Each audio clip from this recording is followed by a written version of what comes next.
I, 32M, have been married to Angela, 29F, for 3 years now. We dated for 2 years before getting married. Angela is currently 7 months pregnant with our first child. At least I thought it was our child until recently. I've been living with a growing suspicion that Angela might be cheating on me with my stepbrother, Jonathan, 30M. Jonathan and I grew up together after our parents married when we were teenagers. We've always been close, and he often visits our house. I started noticing some strange behavior about 4 months ago. Angela and Jonathan seemed to be spending more time together, often whispering and stopping their conversations when I entered the room. I caught them exchanging looks that seemed too intimate for a brother-in-law and sister-in-law relationship. One day, I came home early from work and heard laughter coming from our bedroom. When I walked in, I found Angela and Jonathan sitting on the bed, looking nervous. They claimed they were just talking about baby stuff, but something felt off. I also noticed that Angela's phone was always face down when she wasn't using it, and she started taking it with her even to the bathroom. When I asked her about it casually, she got defensive and accused me of not trusting her. As the pregnancy progressed, I couldn't shake off the feeling that something was wrong. The timing of the pregnancy coincided with a period when Jonathan was staying with us for a few weeks, due to some renovations at his place. I started wondering if the baby could be his. Yesterday, we had a baby shower at our house. It was a joyful event with friends and family celebrating the upcoming arrival of our baby. Jonathan was there too, of course. I couldn't help but notice how attentive he was to Angela, always making sure she was comfortable and had everything she needed. After all the guests left, including Jonathan, who said he had some errands to run, I decided it was time to confront Angela. I didn't want to accuse her outright of cheating, so I thought asking for a paternity test would be a good way to measure her reaction. I approached Angela as she was cleaning up in the kitchen. "Hey, Angela, can we talk for a minute?" I asked. She turned to me with a smile, still glowing from the excitement of the baby shower. "Sure, what's up?" I took a deep breath and said, "I've been thinking about this for a while now. I want us to get a paternity test done for the baby." The smile vanished from Angela's face, replaced by a look of shock and anger. "What? Why would you want that?" I tried to keep my voice calm. "I just think it's a good idea, for medical reasons and stuff." Angela's face turned red. "Medical reasons? Are you serious? You think I cheated on you, don't you?" I didn't want to reveal my suspicions about her and Jonathan, so I stuck to my story. "No, it's not that. I just want to be sure. It's a simple test, Angela. If I'm the father, as you say I am, then what's the problem?" "The problem is that you don't trust me," Angela shouted. "I can't believe you're asking me this. After everything we've been through, after all the love and support I've given you, you have the audacity to question if this is your child?" I tried to reason with her. "Angela, please calm down. It's not healthy for the baby for you to get so upset. I'm not accusing you of anything. I just want to do the test." "No," Angela said firmly. "I absolutely refuse to get a paternity test. This is your child, and I can't believe you would even suggest otherwise. How dare you?"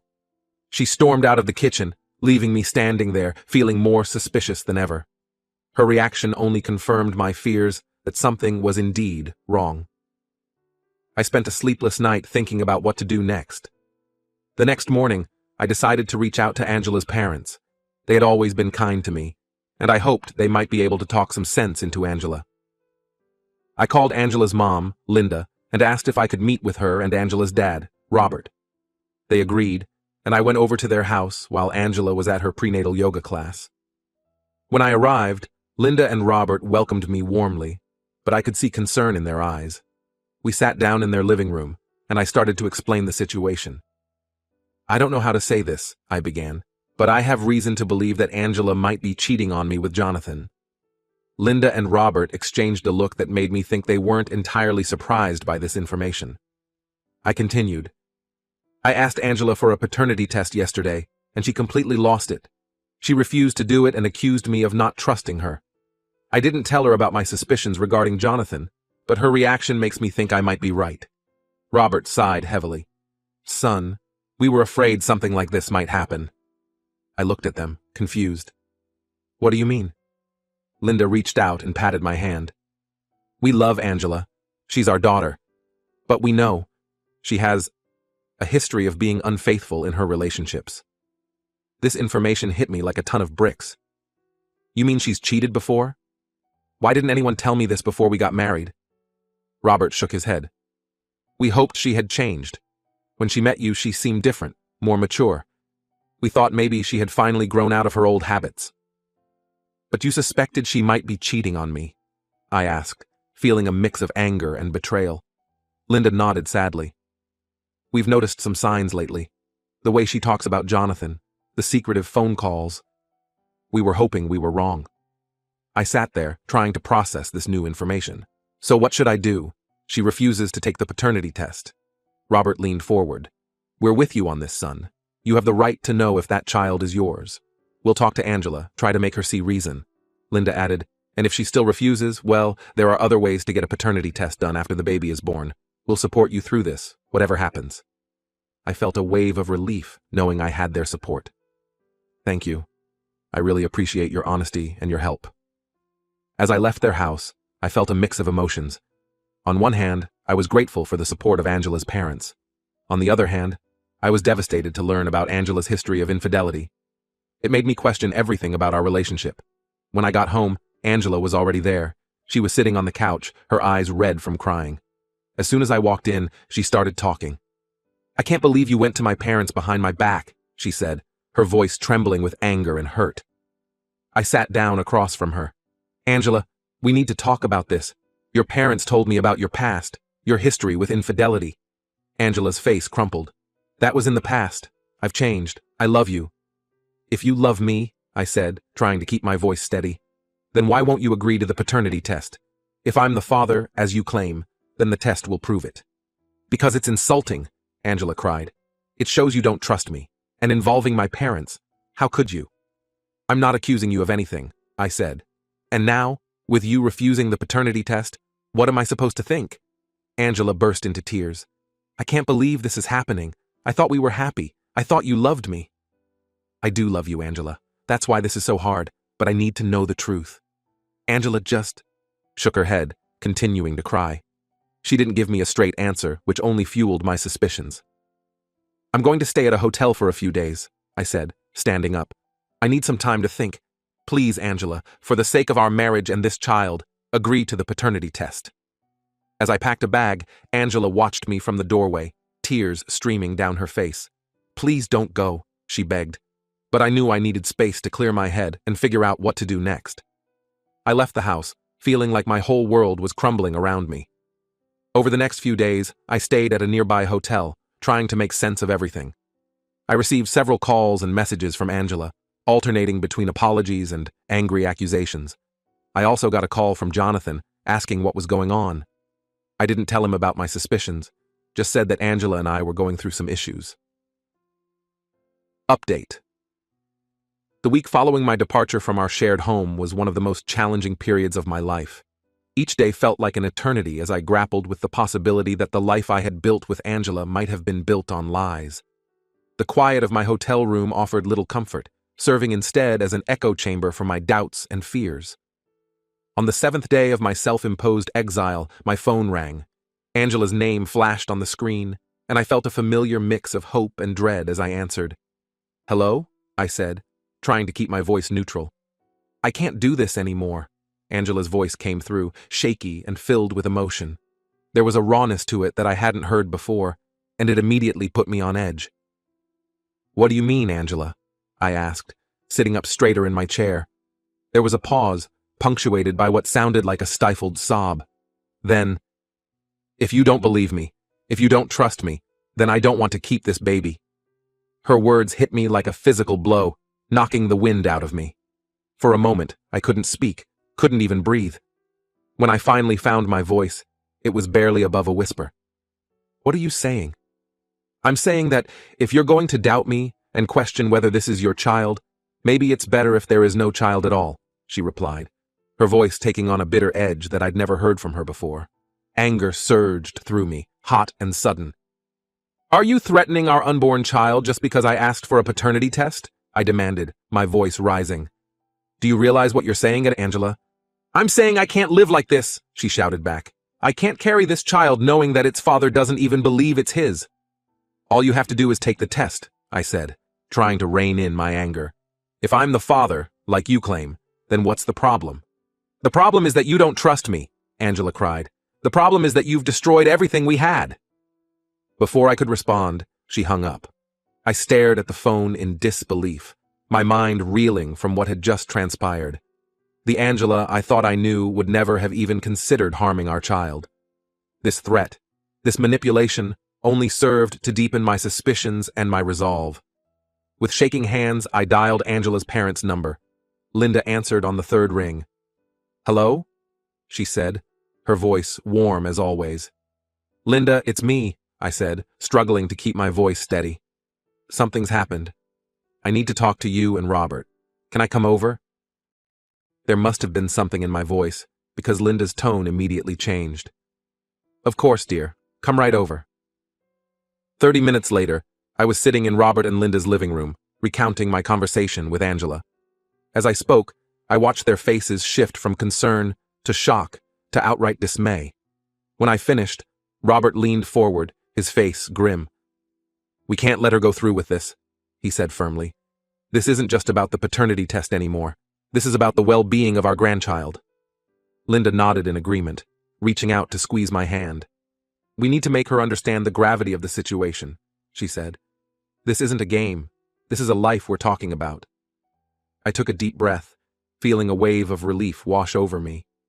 In the midst of all this chaos, it was comforting to know I had allies. "Thank you," I said. "I was afraid. I don't know that you might take her side in all this." Robert shook his head.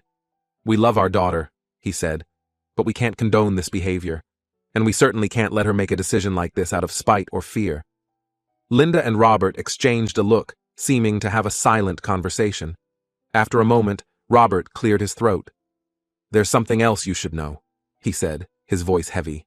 "We were planning to give Angela a significant portion of our property and wealth as a gift for the child. It's a tradition in our family to provide for the next generation." I nodded, not quite sure where this was going. "But given the circumstances," Robert continued, "we won't be doing that unless she agrees to the paternity test and comes clean about everything. We can't in good conscience provide for a child whose parentage is in question, especially if Angela is considering alternatives." The implication of his words hung heavy in the air. It was a drastic move, but I understood their reasoning. This wasn't just about money or property. It was about forcing Angela to face the consequences of her actions and make the right choice. "What do we do now?" I asked, looking between Robert and Linda. "We confront her," Linda said firmly. "Together. She needs to understand that her actions don't just affect her, or even just you and her. They affect all of us, and most importantly, they affect an innocent child." We decided to call Angela and ask her to come over. She arrived about an hour later, her eyes red and puffy, her hand protectively cradling her swollen belly. When she saw me sitting with her parents, she froze in the doorway. "What's going on?" she asked, her voice small and uncertain. "Sit down, Angela," Robert said, his voice gentle but firm. "We need to talk." Angela moved to the couch, perching on the edge as if ready to flee at any moment. Linda took a deep breath and began to speak. "Angela, honey, we know about the call you made to your husband," she said. "We know what you said about the baby." Angela's face crumpled, fresh tears spilling down her cheeks. "You don't understand," she sobbed. "None of you understand what this is like." "Then help us understand," I said, trying to keep my voice calm despite the turmoil inside me. "Help us understand why you'd threaten our child rather than take a simple test." "It's not simple," Angela cried. "It's not just a test. It's you not trusting me, not believing in me. It's you thinking I could betray you like that." Robert leaned forward, his face serious. "Angela, we've always taught you that actions have consequences," he said. "Your refusal to take this test, your threats against the child, these actions have consequences too." Angela looked at her father, confusion mixing with the pain on her face. "What do you mean?" Linda took over, her voice gentle but firm. "We were planning to give you a significant gift when the baby was born," she explained. "A portion of our property and wealth to help you start your new family on the right foot. But given what's happened, we can't do that unless you agree to the paternity test and tell the whole truth about what's been going on." The color drained from Angela's face. She looked from her mother to her father, then to me, her eyes wide with disbelief. You're blackmailing me?" she whispered. "We're trying to protect our grandchild," Robert corrected. "And we're trying to get you to do the right thing, Angela, because right now, your behavior is not just hurting your husband. It's hurting your child, and it's hurting this family." Angela's breathing quickened, her chest rising and falling rapidly as she looked around the room like a cornered animal. I could almost see the thoughts racing behind her eyes, the calculations and considerations. And then, something seemed to break inside her. Her shoulders slumped, and a long, keening wail escaped her lips. She buried her face in her hands, her body shaking with sobs. We all sat in stunned silence, watching as Angela fell apart before our eyes. After what felt like an eternity, she raised her head. Her face was a mess of tears and smeared makeup, but her eyes held a resignation that sent a chill down my spine. "The baby," she said, her voice barely above a whisper, "it's not yours." Despite my suspicions, despite all the signs and clues, hearing the truth from Angela's lips felt like a physical blow. I couldn't speak, couldn't move. I just stared at her, feeling as if the ground had disappeared from beneath my feet. "I'm so sorry," Angela continued, her words coming out in a rush now. "I've been having an affair with Jonathan. It started before I even knew I was pregnant. I hoped the baby was yours, but deep down, I knew it probably wasn't." The room fell into a heavy silence. I looked at Robert and Linda, seeing my own shock and pain mirrored on their faces. Angela sat there, small and broken, tears streaming down her face. "How could you do this?" I finally managed to ask, my voice sounding strange and distant to my own ears. "How could you lie to me for so long? How could you let me believe this child was mine?" Angela shook her head, seemingly at a loss for words. "I was scared," she whispered. "I was ashamed. I thought if I just pretended everything was normal, maybe it would be. Maybe it would all work out somehow." "And Jonathan?" I asked, the name tasting bitter on my tongue. "Does he know?" Angela nodded miserably. "He knows. He wanted me to leave you, to be with him. But I couldn't. I loved you too much. Or I thought I did. I don't know anymore." I stood up abruptly, needing to move, to do something to dispel the nervous energy coursing through my body. "I need some air," I muttered, heading for the door. As I stepped outside, the cool evening air hit my face, providing a brief moment of clarity amidst the chaos of my thoughts. Everything I had feared, everything I had suspected, had turned out to be true. The life I thought I had, the future I had planned, it had all been built on a lie. I don't know how long I stood out there, staring at nothing, before I felt a hand on my shoulder. It was Robert. "I'm so sorry, son," he said, his voice heavy with emotion. "We never wanted this for you. We never thought Angela would—" He trailed off, seemingly at a loss for words. I turned to face him, seeing the pain and disappointment etched into the lines of his face. "What happens now?" I asked, feeling lost and adrift. Robert squeezed my shoulder. "That's up to you," he said. "But know this, whatever you decide, Linda and I are here for you, your family, regardless of what's happened." His words provided a small comfort, a tiny island of stability in the sea of uncertainty I now found myself in. I nodded, unable to speak around the lump in my throat. Over the next few days, I moved through life in a daze. I filed for divorce, the paperwork feeling surreal in my hands. Angela made no attempt to fight it, seeming to have retreated into herself entirely. Jonathan disappeared from our lives, unable or unwilling to face the consequences of his actions. I heard through mutual friends that he had moved out of state, leaving Angela to deal with the fallout alone. As I signed the final divorce papers, I felt a strange mix of emotions. There was sadness, of course, for the life and love I had lost. But there was also a sense of relief, of a weight being lifted. The truth, as painful as it was, had finally come to light. I knew the road ahead would be difficult. The wounds inflicted by Angela's betrayal would take time to heal. But as I walked out of the lawyer's office, I felt a glimmer of hope. This was an ending, yes, but it was also a beginning. A chance to start over, to build a new life based on honesty and trust. As I stepped out into the sunlight, I took a deep breath, feeling as if I could truly breathe for the first time in months. The future was uncertain, but it was mine to shape. And for now, that was enough.